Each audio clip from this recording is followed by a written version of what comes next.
Marvel n'a pas été créé pour faire rêver les gens grâce à ses récits, non. Marvel a été créé pour faire de l'argent facilement. Aujourd'hui, Marvel est partout.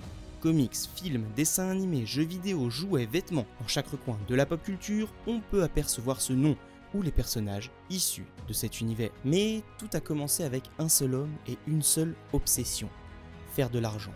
Rapidement et facilement. Des personnages produits à la chaîne, des comics annulés avant même de connaître leur vente, des auteurs sous-payés, des trahisons, du vol, des succès.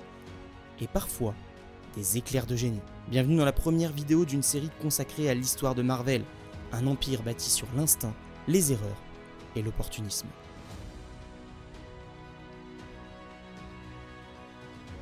Le protagoniste de notre histoire s'appelle Mouse Goodman et il est né en 1908 dans une famille juive d'immigrants. Sa jeunesse n'est pas très documentée, mais on sait qu'à la fin des années 20, Mouse Goodman travaille pour Eastern Distributing Corporation. Et en 1932, il va se passer deux choses assez importantes. Première, c'est qu'il va changer de nom pour le nom qu'on lui connaîtra pour le reste de sa vie, Martin Goodman. Et la seconde, c'est que Eastern, la société dans laquelle il travaillait, va faire faillite. Seulement, l'homme derrière Eastern le recrute pour sa nouvelle société, Mutual Magazine Distributor Inc. Celle-ci édite des magazines pulp, de courtes nouvelles écrites qui abordent des genres très disparates. Et cette société ne sera pas la seule, car dès qu'une société ne rapporte plus assez d'argent, elle est liquidée pour en fonder une nouvelle qui fait la même chose. Par la suite, Martin Goodman va devenir indépendant, mais continuera à travailler de la même manière. Il publiera des titres comme All Star Adventure Fiction, Complete Western Book, Mystery Tales, Real Sports, Star Detective ou encore Kazar. Mais le succès reste très relatif et sa situation n'est pas très stable. Et c'est vers la fin des années 30 qu'un événement va changer sa vie et celle de milliers de personnes. En 1938 sort le premier numéro d'Action Comics qui présente au monde le personnage de Superman, un véritable raz-de-marée qui va connaître un tel succès que tous les autres éditeurs de comics cherchent à copier la recette super-héroïque. Mais surtout, il va pousser certaines personnes à se lancer dans la création de comics. Ainsi, Martin Goodman envisage d'abandonner l'édition de pulps pour se tourner vers l'édition de comics qui a l'air bien plus prometteur. Cependant, seul, il ne peut pas faire grand-chose et il va alors se rapprocher de la société Funnies Incorporated. Cette société est composée notamment d'artistes et d'auteurs qui cherchent un éditeur ayant assez d'argent pour les publier. Martin Goodman et Funnies Incorporated trouvent alors un accord et lancent la création de leur tout premier comics, Marvel Comics numéro 1. Le nom vient d'un ancien magazine pulp de Martin Goodman, le Marvel Science Story. Martin Goodman créera alors sa société d'édition, Timely Publication,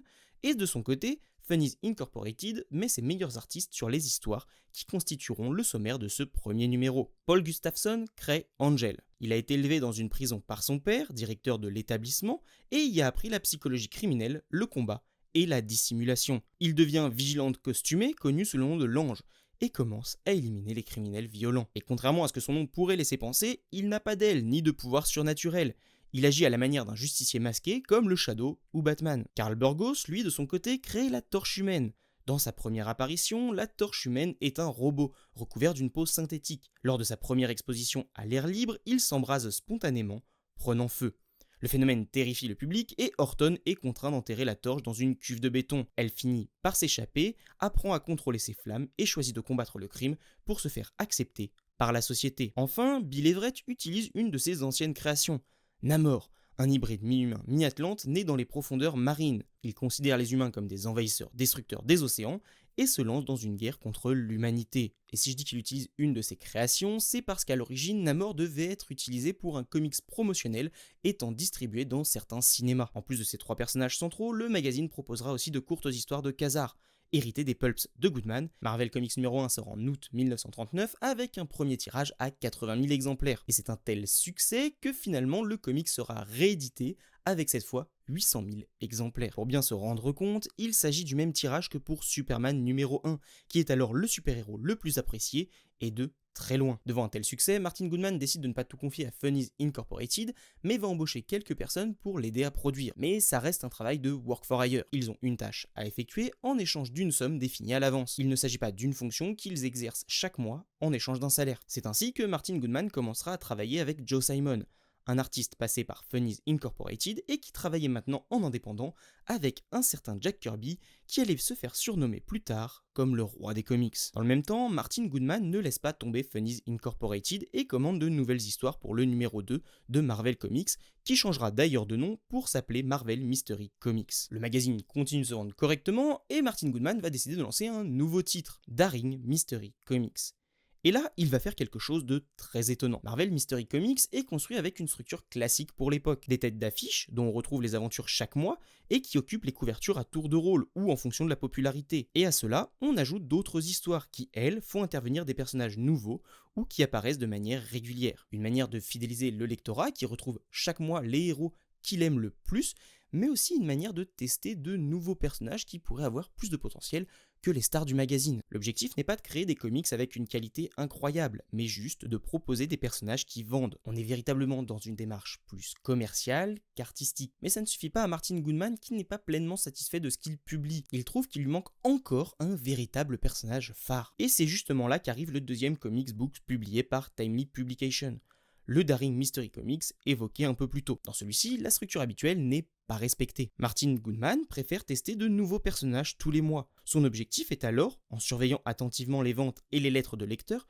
de dénicher un nouveau succès potentiel qui viendrait s'ajouter à la Torche Humaine et à Namor. Mais cette idée, elle était très mauvaise, et la raison, on l'a déjà évoquée en fait. En changeant de héros tous les mois, on ne crée pas l'attente de voir une nouvelle aventure de son super-héros préféré, et donc on ne fidélise pas le lecteur qui chaque mois devra choisir ou non d'acheter ce magazine. Là où pour Superman, par exemple, le magazine était un passage obligé pour beaucoup de jeunes enfants de l'époque. Chaque mois, lorsqu'un numéro était publié, ils voulaient savoir ce qui allait arriver à leur kryptonien préféré. Et d'ailleurs, il y a une deuxième conséquence à cela qui montre que c'est véritablement une très mauvaise idée de fonctionner comme ça. Comme les ventes sont faibles, il y a très peu de retours sur le titre. Et même si un super-héros pouvait plaire plus que les autres, impossible que cela revienne aux oreilles de Martin Goodman. Car une force des autres super-héros réguliers, c'est aussi de pouvoir profiter du bouche à oreille entre les enfants d'un mois à l'autre, recrutant ainsi de potentiels futurs lecteurs. Là, ce n'est plus possible car les héros changent chaque mois. Et c'est pour ces deux raisons que le comics connaîtra une fin prématurée après seulement 8 numéros. Entre-temps, Martin Goodman a lancé un troisième comic books nommé Mystic Comics.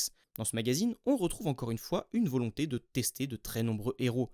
Et comme pour le précédent, cela ne marchera pas du tout. Et si aujourd'hui le choix de Martin Goodman peut paraître irréfléchi, il faut bien se rendre compte qu'à l'époque, les comics n'en étaient qu'à leur début et que le marché était un véritable mystère à résoudre. Il était donc important à la fois d'analyser les essais-erreurs de ses concurrents, mais aussi de faire ses propres essais pour essayer de les devancer. Et en soi, l'idée de Martin Goodman n'était pas totalement idiote. Tester de très nombreux personnages pour essayer d'en trouver un qui pourrait vendre plus que ses autres créations, c'était très intéressant. Malgré tout, il n'avait pas pensé à tous les paramètres et c'est ce qui a causé l'échec de ces deux comics. En tout cas, à ce moment-là, seul Marvel Mystery Comics est le véritable succès de Timely Publication, et celui-ci continue d'être produit par Funnies Incorporated. Martin Goodman ne se décourage pas et lance encore une fois un nouveau magazine, Red Raven. Dans celui-ci, on retrouvait notamment des histoires de Joe Simon et de Jack Kirby. Leur style n'était pas alors celui qui les propulsera sur le devant de la scène quelques mois plus tard, mais par rapport à d'autres comics de cette époque, on restait dans la moyenne haute. Seulement le mois qui suit, aucun numéro de Red Raven n'arrive sur les étals. Et la raison, elle est on ne peut plus simple. Martin Goodman a tout simplement annulé le titre. Alors les raisons exactes ne sont pas connues,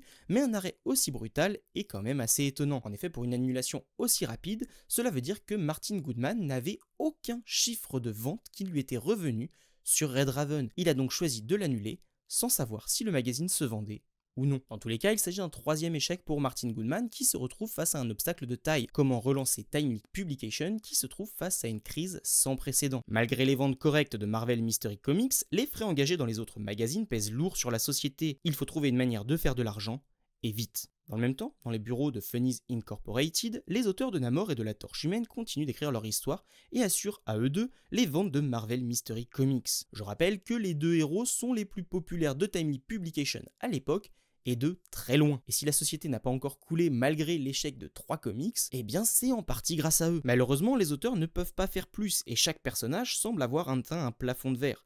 Difficile d'attirer de nouveaux lecteurs, ou en tout cas de manière rapide. Et c'est là que Bill Everett, qui est derrière Namor, et Carl Burgos, qui est derrière la Torche Humaine, vont créer un nouveau procédé qui va marquer toute l'industrie, et qui est encore aujourd'hui le meilleur moyen d'augmenter les ventes d'un comic book. Ils décident de créer une aventure dans laquelle Namor et la Torche Humaine apparaîtraient ensemble, et seraient amenés à combattre. Ils viennent d'inventer le crossover. Sans ce numéro, nous n'aurions peut-être jamais eu la Justice League, les Avengers, les combats si iconiques entre Superman et Batman. Le crossover n'aurait peut-être jamais existé. En tout cas, on sait qu'énormément de personnes participèrent à faire de ces numéros des succès. Déjà, comme on l'a dit, Carl Burgos et Bill Everett, qui ont eu l'idée et qui dessineront chacun leur personnage dans les histoires de l'autre, pour garder une identité visuelle cohérente et qui ne choque pas le lecteur. Martin Goodman, qui apporte sa pierre à l'édifice sur l'intrigue et la découpe de l'intrigue en 3 numéros, et Joe Simon qui a sûrement retravaillé les scènes de combat. Pour l'intrigue en elle-même, elle s'étalera du numéro 8 au numéro 10. Et à la fin de chaque numéro, un cliffhanger aura pour but de faire revenir le lecteur. Et enfin, concernant ce crossover, les deux auteurs se sont mis d'accord. Il fallait qu'il se finisse sans aucun vainqueur pour ne froisser aucun lecteur. Le plan est bien rodé et ce crossover est prêt à changer le monde des comic books. Et le public de l'époque est conquis. Les ventes explosent et battent tous les records de l'époque pour Timely Publication, et cela va entraîner d'énormes changements dans la société. Pour rappel, Funnies Incorporated est payé à la page par Timely Publication et les droits reviennent exclusivement à Timely Publication. En conséquence, quand celle-ci engrange des résultats aussi bons, c'est Martin Goodman qui s'enrichit encore plus et cela ne change pas grand-chose pour Funnies Incorporated. Enfin, un peu quand même, car Martin Goodman est bien décidé à ne plus dépendre d'une autre société. Il va donc décider, grâce aux revenus engrangés grâce au crossover, de se séparer de Funnies Incorporated. Et non content de se passer d'eux pour écrire les Marvel Mystery Comics, il va en plus recruter les auteurs phares de Funnies Incorporated pour qu'ils continuent à écrire pour Marvel Mystery Comics, mais cette fois directement sous ses ordres. Cela lui permet de payer plus cher les auteurs tout en dépensant moins d'argent, car il n'y a plus l'intermédiaire qu'était Funnies Incorporated entre lui et les artistes. Et c'est maintenant le début d'une nouvelle ère pour l'ancêtre de Marvel Comics. Fort de sa nouvelle indépendance grâce à ses héros phares, Martin Goodman décide de donner son propre magazine au plus populaire d'entre eux. C'est ainsi qu'à l'automne 1940 arrive Human Torch numéro 2. Alors oui, numéro 2 et pas numéro 1, ce qui est assez étonnant pour les lecteurs actuels, car Marvel et DC ont plutôt l'habitude de revenir au numéro 1 dès que possible. Mais à l'époque, c'était une pratique assez courante. Sûrement à cause de contrats avec les distributeurs, on reprenait un ancien magazine, on changeait le nom et on continuait la numérotation. Et ici, Human Torch est donc la suite de Red Raven, le titre qui avait été annulé dès son premier numéro. Le magazine fonctionne, mais comparé à Fawcett Publishing, DC Comics et Quality Comics, les ventes de Timely Publication sont très faibles. Heureusement, Human Torch et Marvel Mystery Comics se vendent assez bien pour permettre à Martin Goodman de publier un nouveau magazine. Et pour cela, il est persuadé qu'il lui manque un super-héros phare qui vendrait autant qu'un Superman ou qu'un Batman. Il missionne donc Joe Simon pour créer deux nouveaux super-héros et celui-ci s'alliera avec Jack Kirby pour les créer. Fin 1940, la guerre qui se déroule en Europe est partout. Dans les journaux, dans les discussions, dans les rues, le pays n'est pas officiellement rentré en guerre et la population est divisée sur ce sujet. D'un côté, certains veulent partir en guerre pour lutter contre l'envahisseur allemand et de l'autre côté, certains préfèrent ne pas se mêler de ce conflit et le laisser à l'Europe pour ne pas subir le coût de la guerre, que ce soit en termes humains ou financiers. Et bien sûr, on retrouve cette opposition dans les comics. Mais Timely Publication a une ligne claire dessus. Ils sont contre les idées de l'Allemagne. Dès Marvel Mystery Comics numéro 4, Namor s'en était pris à un sous-marin allemand. C'est donc dans ce contexte que Martin Goodman va demander à Joe Simon de lui créer un nouveau super-héros charismatique. Et pour Joe Simon, épaulé de Jack Kirby, le choix est évident. Il faut un super-héros patriotique. C'est ainsi que les deux vont créer Captain America. Lequel a eu l'idée en premier, on n'en est pas vraiment sûr. On sait en revanche, c'est qu'ils ont flairé le potentiel énorme de ce personnage. Car s'ils sont contre les idées de l'Allemagne, leur but premier reste de faire de l'argent. Et dans une époque de guerre, où dans les journaux on parle d'espions qui infiltreraient la nation, un super-héros costumé avec la bannière étoilée sur le dos avait de très fortes chances de s'attirer les faveurs des lecteurs. Et a priori, le potentiel de leur idée était tellement important qu'ils ont décidé d'aller voir si la concurrence ne leur proposerait pas plus cher que Martin Goodman. Seulement, ce dernier va accepter un contrat qui est totalement inédit pour l'époque. Il va accorder 15% des revenus de la BD à Joe Simon et 10% des revenus de la BD à Jack Kirby, quelque chose qui ne se faisait pas du tout à l'époque car le travail était plus en work for hire comme on l'a évoqué un peu plus tôt. Et vous allez voir que Martin Goodman, en plus d'avoir un véritable retour sur investissement, va en plus essayer d'arnaquer ces deux auteurs. Mais avant cela, il faut lancer la production et Martin Goodman est tellement séduit par l'idée d'un super-héros patriotique qu'il va faire les choses différemment de ce qu'il fait d'habitude. Pas question de tester son nouveau personnage dans une revue anthologique comme Daring Mystery Comics ou Mystic Comics. Pour Captain America, Martin Goodman va commander directement un comic book au nom du héros dont le contenu sera centré seulement sur Captain America. Le premier numéro, daté de mars 1941, sort dans les kiosques le 20 décembre 1940. Captain America est un phénomène immédiat. Et pourtant, ce n'est pas le premier super-héros patriotique à voir le jour dans les comics. Avant lui, il y avait eu The Shield, créé par Irv Novick dans Pep Comics numéro 1 dès décembre 1939, puis The Eagle dans Science Comics numéro 1 en février 1940. Un magazine où un certain Dr Doom faisait aussi ses débuts, mais sans aucun lien avec celui que l'on connaît aujourd'hui. Et peu de temps avant Captain America, Fawcett Publishing lance Minuteman et Quality Comics publie même la première super-héroïne patriotique, USA, dans Feature Comics numéro 42. Mais l'avantage de Captain America, c'est qu'il est écrit par Joe Simon et dessiné par Jack Kirby. Et ça va faire toute la différence. Car le comics, en plus d'avoir un thème porteur, est très bon pour l'époque. Alors certes, il y a un timing qui profite plus à Captain America qu'aux autres titres, mais malgré tout, la qualité du titre, c'est ce qui va le porter sur la durée. Ça, et ses couvertures très impactantes. Malgré tout, il y a un problème, car un autre éditeur menace de procès Timely Comics à cause du bouclier triangulaire, trop proche de celui de The Shield. Goodman n'avait pas envie de revivre les mêmes galères que Fox, qui avait été au tribunal contre DC Comics, qui l'avait accusé de plagiat, et avait gagné. En effet, Fox avait lancé Wonder Man, une copie à peine déguisée de Superman, et a perdu en justice devant de l'argent à DC Comics. C'est pourquoi, après une courte discussion, Martin Goodman accepte de changer le bouclier triangulaire de Captain America. Kirby préfère de toute façon un bouclier rond, il trouve ça plus lisible, plus visuel et surtout plus cool. Ce changement va d'ailleurs devenir l'une des marques visuelles les plus iconiques du personnage. Captain America est donc un succès, et cela va permettre à Martin Goodman d'améliorer la société en engageant plus de monde. Et dans le même temps, il va nommer Jack Kirby directeur artistique de chez Marvel, et Joe Simon prendra de plus en plus de place en tant que bras droit de Martin Goodman. Et enfin, si Martin Goodman était un petit peu en difficulté avant le début de Captain America, ce n'est plus du tout le cas, et il va pouvoir se permettre de lancer de nouveaux magazines. Il a trouvé un bon filon avec le genre super-héroïque patriotique, et il compte bien l'exploiter au maximum. Comme on l'a vu, la guerre en Europe divise les États-Unis, mais c'est surtout une excellente opportunité pour Timely, qui va jouer sur ce sentiment d'insécurité et le patriotisme montant pour faire plus de ventes. C'est ainsi que le même jour que Captain America numéro 2, sort le premier numéro d'USA Comics, avec pas moins de 2 nouveaux super-héros inspirés de Captain America. Martin Goodman continue donc avec sa technique préférée, à savoir copier ce qui fonctionne.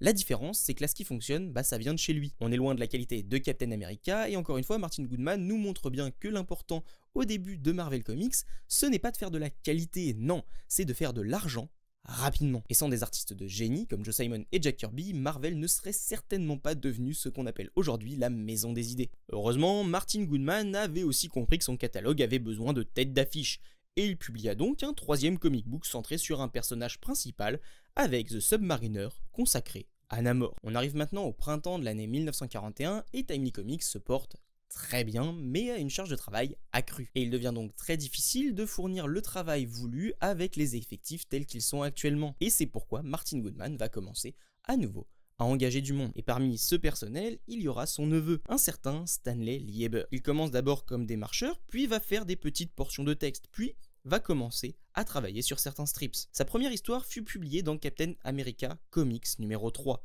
Et alors qu'il utilisait un grand nombre de pseudonymes à l'époque, celui qui lui resta était celui par lequel presque tout le monde le connaît aujourd'hui, Stan Lee. Quelques mois plus tard, Martin Goodman décide de créer un nouveau mensuel, du nom de All Aces Comics, et qui s'inspirait de ce qui se fait chez la concurrence. All Americans publie à l'époque un comics du nom de All Star Comics, dans lequel les jeunes lecteurs retrouvent leurs super-héros favoris. Hawkman, Flash ou encore le Spectre sont ainsi au sommaire de ce numéro. C'est également dans All Star Comics que l'on retrouvera la Justice Society of America, la première équipe de super-héros constituée de héros ayant chacun leurs propres histoires en amont. Mais étonnamment, Martin Goodman va délaisser cet aspect, et il va demander à Joe Simon de constituer un comics dans lequel il serait possible de retrouver des aventures de tous les super-héros les plus connus de Timely. Le magazine finira par s'appeler All Winners Comics et inclura Captain America, Namor, la Torche Humaine, Angel, mais aussi un personnage alors inconnu, Black Marvel. Les premiers numéros sont réalisés par Joe Simon, Jack Kirby et Bill Everett, ce qui aidera également le magazine à trouver une bonne place dans le catalogue de plus en plus fourni de Timely. Et ça ne va pas s'arrêter là, car Captain America est un véritable succès et se vend à des millions d'exemplaires. Et il est donc temps pour Martin Goodman de sortir des spin-offs. Et il y en a un d'entre eux qui va particulièrement bien marcher, le premier comic book entièrement composé d'adolescents. Car même s'il existe d'autres comics qui présentent un groupe de jeunes gens en train de combattre le crime,